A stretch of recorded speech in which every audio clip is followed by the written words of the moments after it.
I've got Oliver Slope with us. He's with Blue Line Futures. He's in Chicago.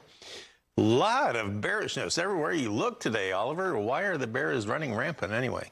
Yeah, it looks like selling commodities and buying equities is the play to start the week. But I think, overall, looking at the last week, week and a half, starting the year, basically, I think you've got a lot of people kind of repositioning, and you're seeing the volatility start to pick up in some of these outside markets as well as the agricultural markets. At the end of last year, we saw volatility for the grain markets at their lowest levels in about 12 months, but we're starting to see that ramp up, and rightfully so this week. With it being a report week, we've got CONAB this week, followed, and then the USDA following up on that. So I think you're starting to see some of that uncertainty really seep in, especially after some of these bigger technical breakdowns that we've seen in corn and soybeans here over the last couple of sessions. All right. Do you think we are just due for a correction in the wheat? I mean, we have still been in a downtrending channel, but it looked like they were testing the upper end of that downtrending channel last week. Is that what's going on here, do you think, that they're just trying to maybe do a correction on that move?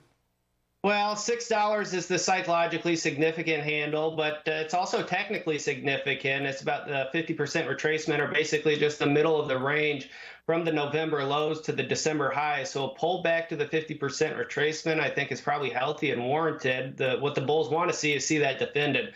So $6 is going to be a key level to keep an eye on, not just through today's session, but really through the entirety of the week. If the bulls can defend that, potentially we can spark an additional short covering rally. Funds still short about 60,000 futures and options contracts. They've been holding in that short position for some time now. Don't seem in too big of a rush to exit that. But again, I think a lot of this is probably beginning of the year positioning and just kind of waiting and seeing what the USDA has to say later this week.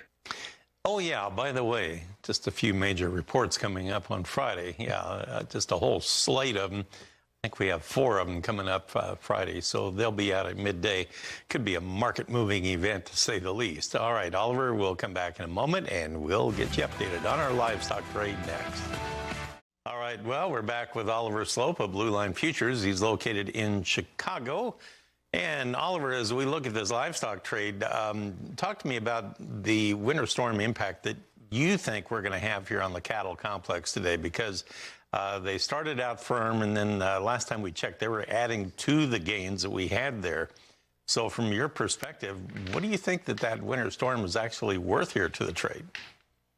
Well, I think we saw some premium put into the markets right out of the gates, but now I think the market's kind of digesting the fact that it is winter time, and occasionally we do get these winter storms that come through this time of year. So I think the market's, you're seeing it retrace a little bit, kind of floating back near unchanged for the April live cattle contract. We're at about 174.07 last. I'm still halfway optimistic that cattle can continue to grind higher over time, but in the short term, I wouldn't be surprised to see us just kind of chop around between 170, 175 plus or minus on the upside. The cash market has been, firming up here over the last couple of weeks, which is certainly nice to see, and the outside markets have seemed to stabilize.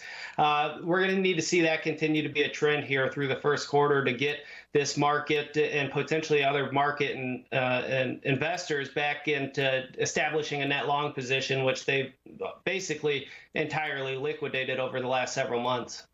Interesting stuff. Now, the hogs have been lagging behind today, and they made some, contract lows here in the last week or so. Are you fairly confident that maybe they have finally printed the bottom there?